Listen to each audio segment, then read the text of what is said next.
while it's still cold outside. Thank you to all the people that are here, the families, the little kids I got to see, the seniors. Your work day in and day out is making the difference to stop the attacks on our democracy, our civil rights, and our economy. We will not give up. So this is not normal.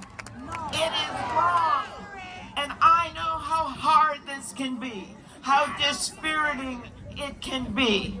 But I want you to know, Tina and I got off that Senate floor at 3:30 in the morning. I got on a 6 a.m. flight to get out here.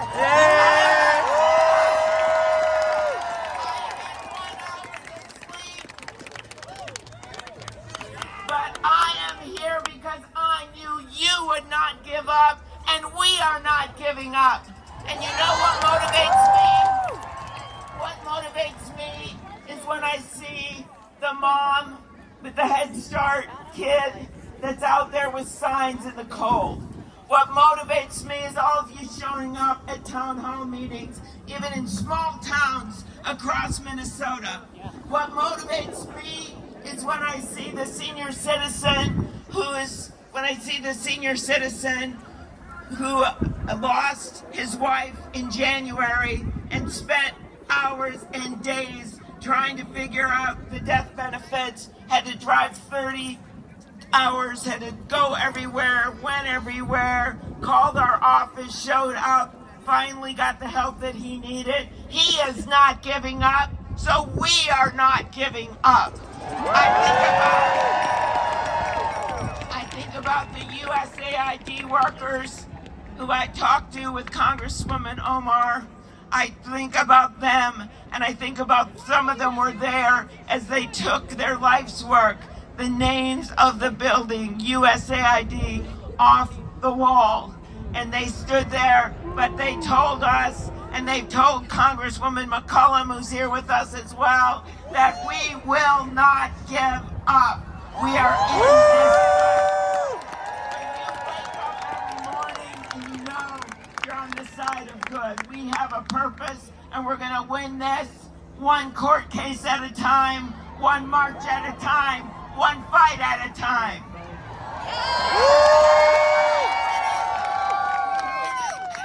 Tina and I stood on that floor as Cory Booker gave his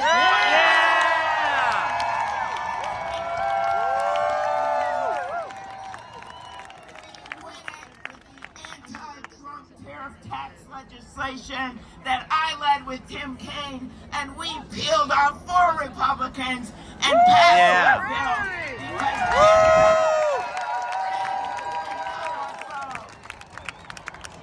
And as we said to those Republicans that day, you are independently elected. Do your jobs. You are not subject to a king, because in America we do not have a king.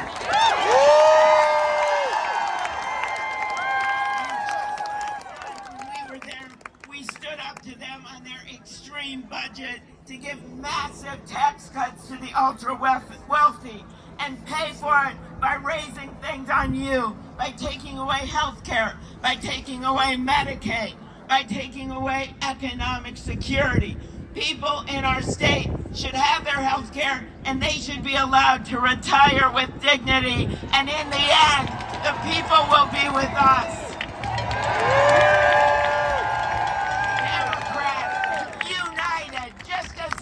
Today, voted against them, and we will hold them accountable. Yes. And as Donald Trump spent his time golfing in Florida,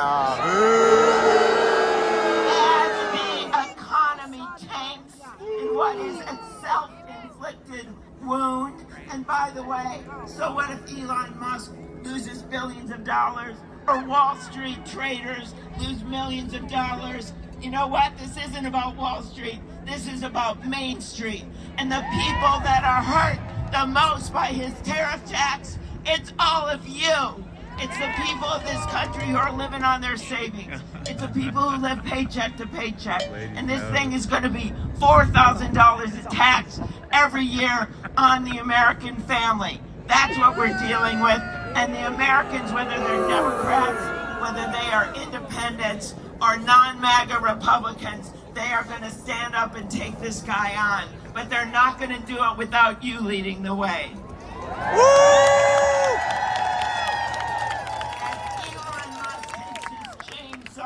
To the Veterans Administration, veterans are standing up.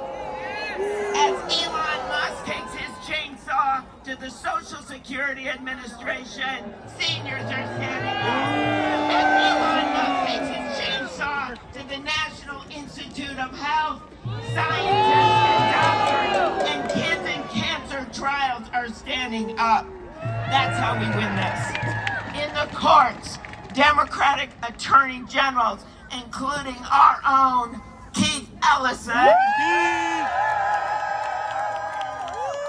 strong cases, and they're winning over and over again because what they're doing is unconstitutional. And may I note, they are winning in front of judges that are not just Obama or Biden or Clinton appointed judges. They are winning in front of judges that were appointed by Donald Trump himself. That were appointed by the Bushes. And yes, there are even Reagan judges left, and they are winning in front of them. In Congress, we continue to pressure them. And I want you to leave here with two numbers. We're not going to have a lot of numbers today, but here are the numbers. In the U.S. House of Representatives, if just 3 Republicans would stand up, the world would be a different place. We would not be losing people at the Social Security Administration. 3 Republicans. In the U.S. Senate, if just 4 Republicans stood with us so that J.D. Vance can't come in and break a tie, we need 4 Republicans. The world would be a better place. So every time you get pissed when you're watching TV, you remember that. 3 Republicans in the House, 4 Republicans in the Senate. Stand up and stop acting like subjects to a king.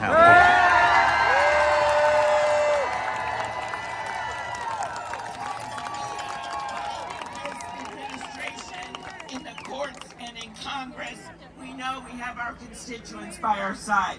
You are breaking the phone lines in the U.S. Senate. Way to go.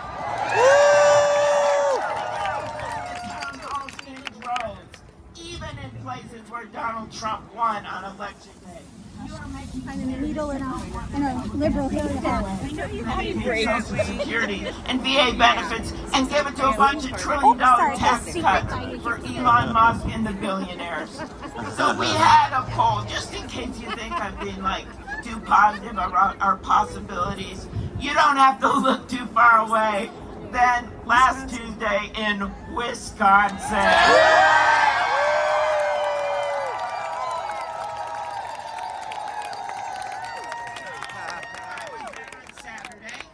To go in the middle of kind of a sleet storm to Eau Claire, to La Crosse, way up to Ashland, and I could see all the signs for Judge Crawford. I could see all the people showing up in numbers that we hadn't seen before.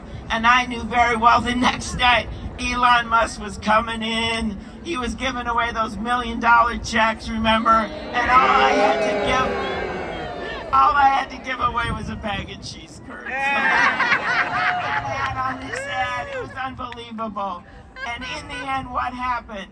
The people of Wisconsin said, we do not want our government sold out to the highest bidder.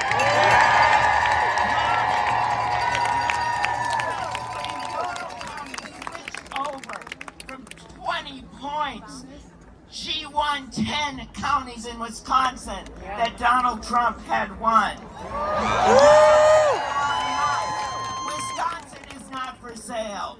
Minnesota is not for sale. America is not for sale. In our country, the power comes from the people. We are not going to be silenced by threats. We are not going to be silenced by rhetoric and hateful vitriolic statements, because we are Minnesota and we will not stop fighting until this assault on our democracy ends.